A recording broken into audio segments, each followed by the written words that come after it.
Manila Broadcasting Company. Sa balita.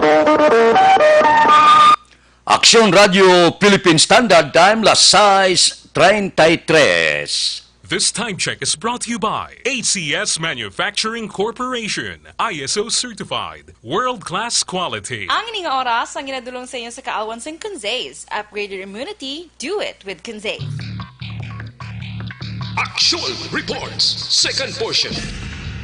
Di kalidad, kag madalong ng mga analisis sa pinakainit na balita sa bilog na probinsya kag nasyon. Aksyon Reports, second portion. Patas kag balanse na komentaryo sa mga issues kag mga balita nga nag-aapekto sa mga pumuluyo sa adlaw-adlaw nga tanan. Aksyon Reports, second portion. Mupot sa veterano kag respetado nga komentarista. Aksyon Fred Salanga. Karon nga adlaw Huwebes, pitsa 30 na katapusan nga adlaw sa bulan sang Abril tuig 2020. Ano naman ang mga balita kag mga isyu? Wala nagakakas sa mga balita lokal, national, international ang COVID-19. Pero mas ginatutukan naton ang mga isyu lokal dire sa syudad sa Bacolod kag probinsya sang Negros Occidental. Hasta subong ginapaabot naton base karon nga adlaw, karon sa gabi o buwas man may ara na sabat ang IATF National. Ang opisina sang presidente nakabato na ya sang resolusyon sang sanggo na panglunsod sang syudad sa Bacolod, angot sining ginapangabay nga kung mahimo may extension ang enhanced community quarantine kag hindi pag-ipatuman anay ang general community quarantine dire sa syudad sa Bacolod pareho sang ginpatuman sang Negros Occidental.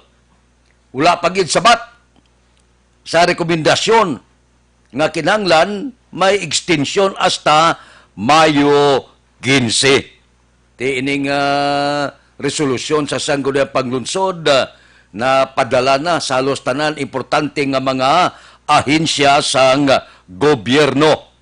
Ang ginahulat lang naton amo nga kon ano ang sabat bala tugutan sang IATF National ang pangabay sang lokal nga paguluhan sang syudad sang Bacolod. Lantaon ta. Kay kung si Presidential Spokesman Harry Roque panyabato na sang presidente ugaling kinahanglan gid ang approval sang National IATF, no? Hulaton na desisyon na. Sini nga semana hulaton ta pero dapat supposed to be karong adlaw maabot na ang desisyon kay manti Mayo 1, masugod naman ang probinsya, kag-iban pagid nga mga kaprobinsyanan sa general naton nga ginatawag naton kwarentina. Kay kung sa dalom sang general community quarantine, pwede na nga makabring ipila ka mga mall, pwede na makabiyahe ang pila ka mga salakyan, di pasahero, may mga, of course, may mga limitasyon. Pwede na buksan ang pila ka mga infrastructure project, ka private man, ka gobyerno, amo na ang sa edalom sang bag-o nga bando sa general community quarantine. Ang Bacolod, preparado man. Pananglitan, abe, karong adlaw magsiling. Ang IATF, hindi pwede. Kaya mo nang mando, ula madala Bacolod kag probinsya sa high-risk nga mga lugar kung COVID-19 ang paggambalan. Ang Bacolod, preparado. I-implementar ang general community quarantine. Pero, mas maayo, pinapakamaayo sa mga opisyal sa Bacolod na ipalabigon anay 15 dias ang enhanced community quarantine dire sa syudad sa Bacolod para nga may kasiguruduhan gid ang ikaayong lawas kag maproteksyonan gid ang Bacolod nun. Pero ang desisyon hindi ang syudad sa Bacolod kundi ara sa nasyonal. Di karong adlaw ginapaabot naton posibilidad makabato na kita sang detalye sini, dua ka bagay lang, pasugtan o kon hindi. Aksyon Radio Philippine Standard Time, las 6:38. Mabalik kami pagkatapos ini.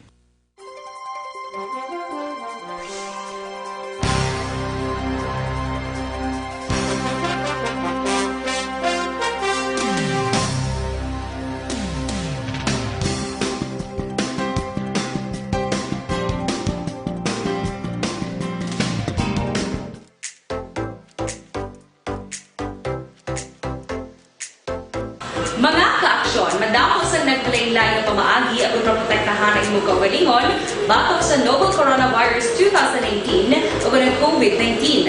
Isa sa mga pinaka-importante ang regular, safe, and effective hand hygiene gamit ang habon kag tubig o ng alcohol-based hand rub.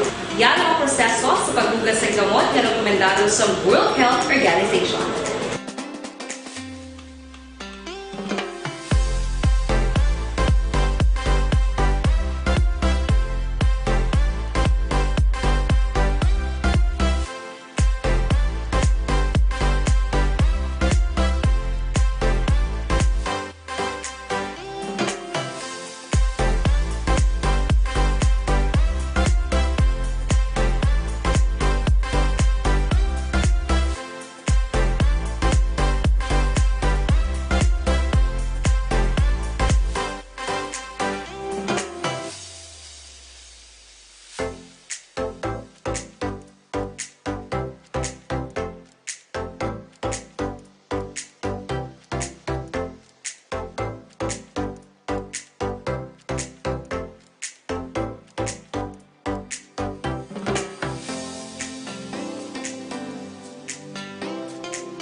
Gamyo ang mga ka-aksyon, hindi mo ng WHO Safe Hand Challenge ang gulmangin handa sa coronavirus 2019. Padayon mga ka-aksyon!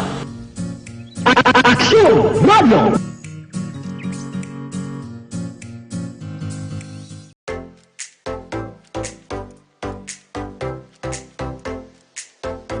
Mga ka-aksyon, madamo sa nagpalaylay na pamaagi at uproprotektahan ang imong kaugalingon batok sa novel coronavirus 2018 o ng COVID-19.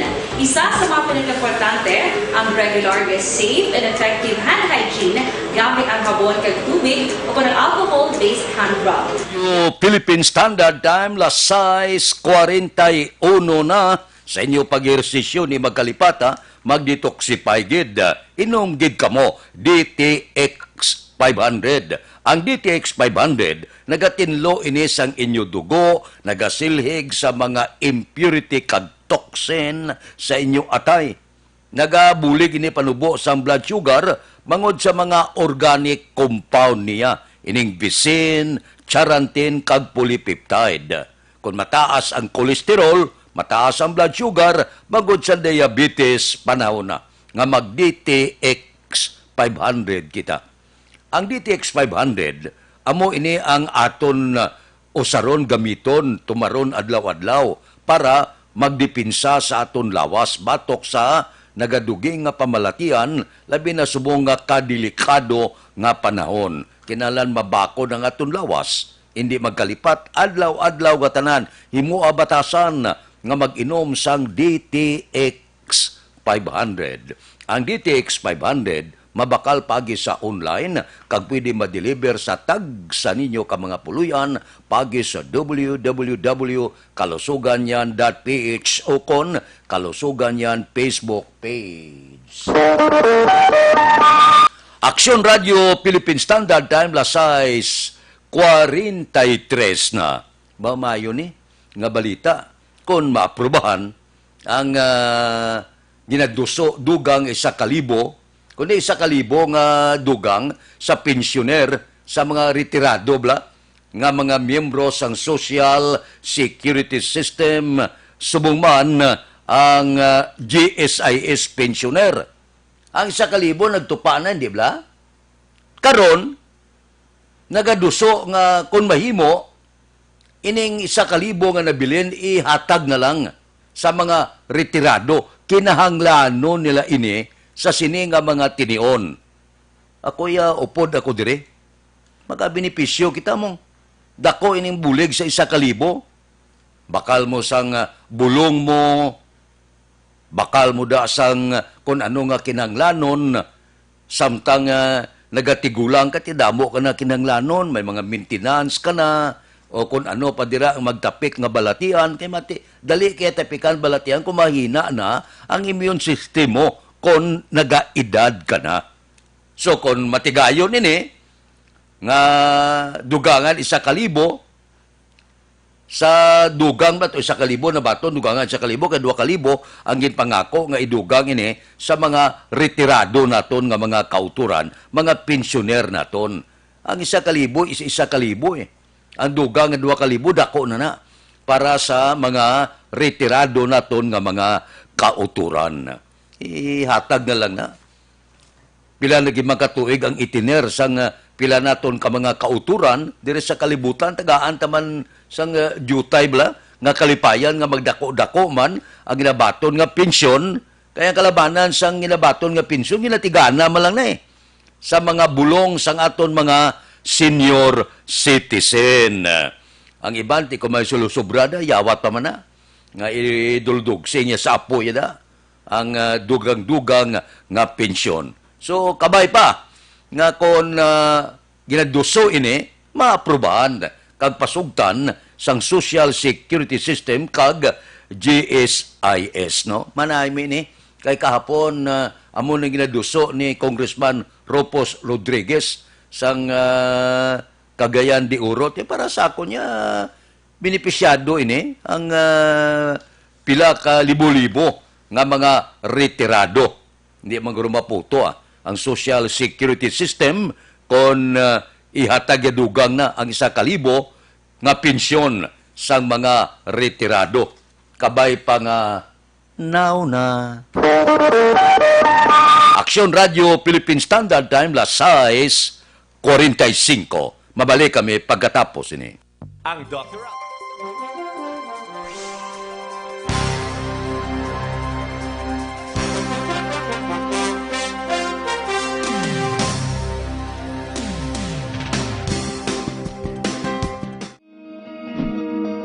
Para labanan ang banta ng COVID-19 sa ating bansa, mahalaga ang kooperasyon ng bawat isa.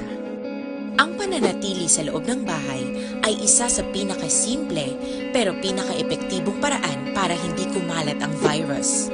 Kunwari, ikaw ang tuldok na ito. Malusog ka at malakas. Lumabas ka ng bahay. Ang hindi mo alam, may nakasalamuha ka ng may COVID-19. Tandaan, mahirap malaman kung sino ang may virus, pero madali itong maipasa sa iba. Pwedeng naipasa na pala niya ang virus sa iyo nung umubo siya o bumahin. O baka naman ay nahawa na dahil humawa kayo sa parehong bagay na kontaminado. Ngayon ay mayroon ka na ring COVID-19. Isa ka ng carrier na makakahawa sa iba. Dahil maaaring ilang araw pa bago lumitaw ang sintomas na ubo, sipon, hirap sa paghinga at lagnat. Pwede ring wala kang nararamdamang sintomas, ngunit nakakahawa ka pa rin. Pag-uwi mo sa bahay, maaari mong mahawahan ang iyong pamilya. Kasama na rito ang lolo at lola mo o ang mga magulang mo na may edad. Sila ang may pinakamahina na depensa laban sa virus. Ang mga may sakit sa puso, diabetes, high blood, at iba pang pre-existing conditions at mga buntis, mahina ang panlaban sa COVID-19. Kapag na-infect ang taong mahina ang immune system, posibleng magkaroon siya ng malalang karamdaman at kailanganing dalhin sa ospital. Sa patuloy na paglabas ng bahay at pagpunta sa pampublikong lugar, tinatayang maaari kang makahawa ng 3 pang tao at sila makakahawa ng mas marami pang iba. 20% ng mga nahawa ay maaaring maospital at dadami ng dadami ito habang mas kumakalat pa ang virus. Bukod sa dumaraming COVID-19 patients, marami pang ibang may sakit ang nasa mga pagamutan. Ang mga pasyenteng malubhang-malubha na ang karamdaman, hindi na maaasikaso. Wala ring lugar para sa mga pasyenteng may ibang karamdaman. Kaya nating iwasan ang patuloy na pagkalat ng COVID-19 kung iisipin natin ang kapakanan ng iba. Kailangan nating isipin at kumilos na parang bitbit na natin ang virus para hindi ito kumalat pa sa iba. Sundin ang social distancing. At hanggat maaari, manatili sa loob ng bahay. Kung talagang kinakailangang lumabas, panatilihin ang 1 metrong layo sa ibang tao. Maging malinis din sa katawan at sa kapaligiran. Parating maghugas ng kamay gamit ang sabon at tubig. At i-disinfect ang mga bagay na madalas Aksyon Radio Philippine Standard Time, las 6:49 na. Ga plano ka mag-loan. Subong na. Kaya kinanglanon tagid ang pundo sa sulod sa puluyan, no? Kung mag-loan ka, pilion mo inang madasig mag-process ang inyo papilis, inang masyado kanubo sang saka, nga hindi ka man mahulaan bla, hindi ka matamaan, ti luyag ka mag-loan, nubo ang saka para sa chattel, ATM loan ninyo, business loan, salary loan, real estate mortgage, car or truck finance, GSIS pension loan, SSS pension loan, agricultural loan, pareho sang crop loans, tricycle loan, allotment loans, housing loans, pareho sang construction kag renovation. Diin ka mo makadto dira sa Federlip Lending Corporation.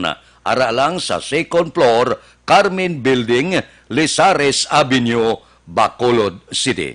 Nagbutang sila sa satellite nga opisina diri sa Bacolod para sa inyo kahapusan. Ara dira sa door 104, XA Esteban Building, Galo Gatoslao Streets, Bacolod City. May ara man sila sa satellite nga opisina sa corner Yungke sa Dalan Goria, La Carlota City.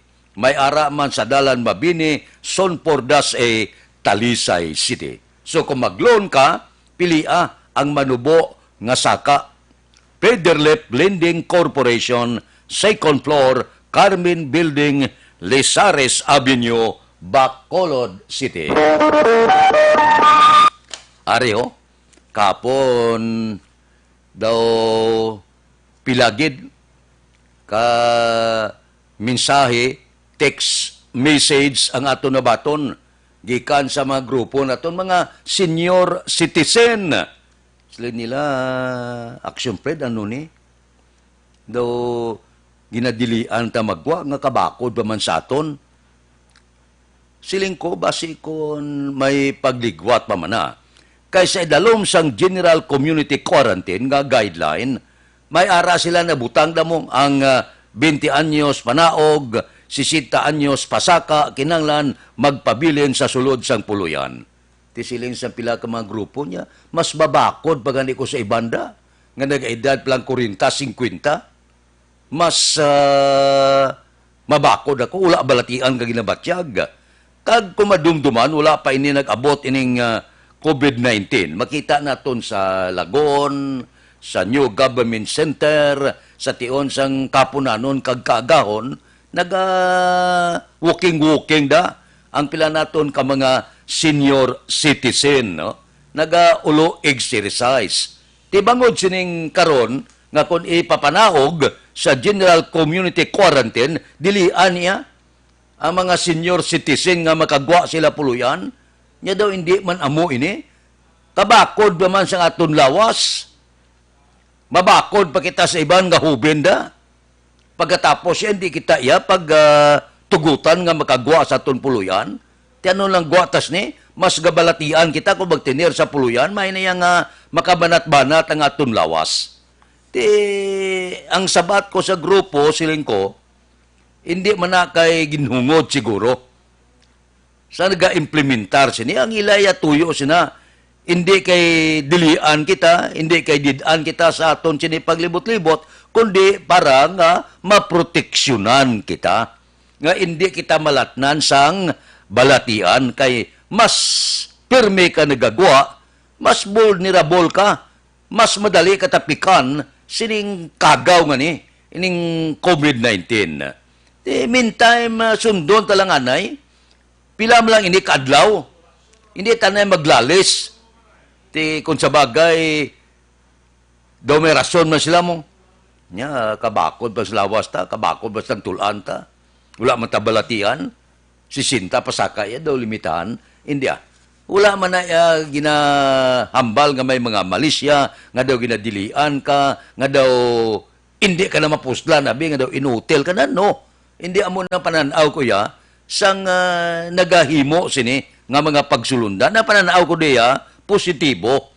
Ginadilian kita, nga magwa pirme, sa sulod o kung sagwa sa aton puluyan, para proteksyon sa aton ikaayong lawas, para proteksyon nga hindi kita matapikan sining makamamatay nga kagaw ang COVID-19. Amo na ang paglantaw ko. Wala ko igalantaw sini nga daw daw kalain niya sa aton sitwasyon kay 60 anyos palang pasaka, mabakod pa kita daw, hindi na kita pagpagwaon sa aton puluyan. Daw hindi amo nang akon pananaw Ang pananaw ko nga ginaproteksyonan kita. Nga ginatagaan kita sang panumdom nga hindi kita magagadwa sa aton puluyan. Mintras tanto, nga ras edalom sang General Community Quarantine para proteksyon sa aton ikayong lawas para nga hindi kita malatnan sining kagaw nga ni nga makamamatay. Amo na yung pananaw ko. Positibo nga pananaw. Pero girespetado ko man ang pila ka mga opinyon sa aton sini kaabyanan nga nagpanawag kahapon bangod sining daw hindi sila komporme nga hindi sila pagpagwaon sa ila puluyan. Kagwa man guro 15 días nga hulat hindi man na budlay gid Hindi gid man na malawi gid para managyapon sa aton ikaayong lawas. Okay man? Kaya daw ibubunot gid ang iba naton nga grupo. Aksyon Radio Philippine Standard Time las 6:55 na. Mabalik kami pagkatapos ini.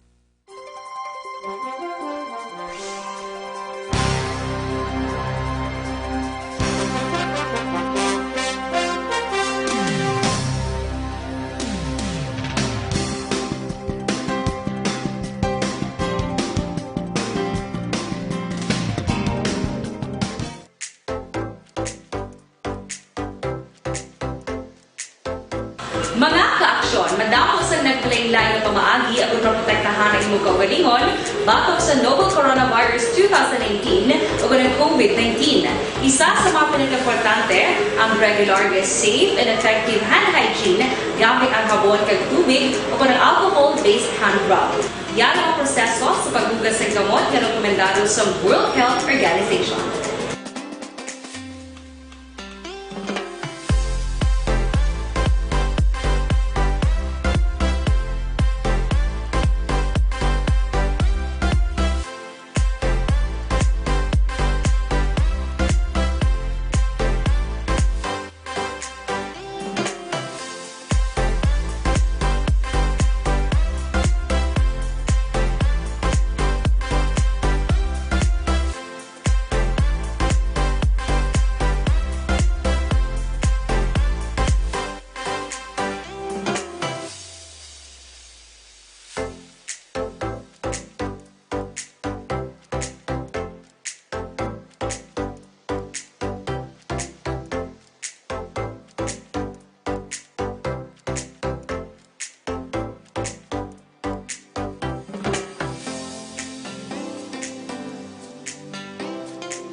Ginagamit ang mga aksyon ng himo ng WHO Safe Hand Challenge ang gulmangin handa sa coronavirus 2019. Padayon mga aksyon.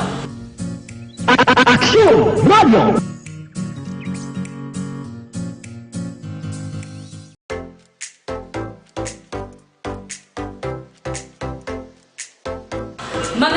ka-aksyon, madamo sa naglaylay na pamaagi at protektahan ang imong kaugalingon batok sa novel coronavirus. Philippine Standard Time, las 6:58 na.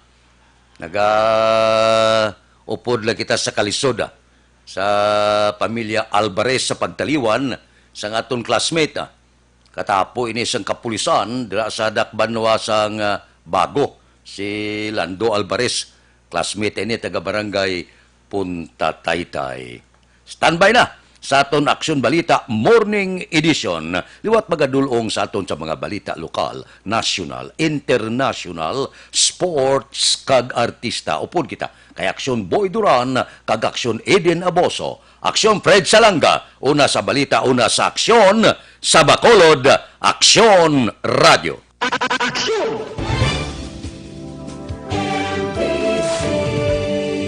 Manila Broadcasting Company. Sa balita.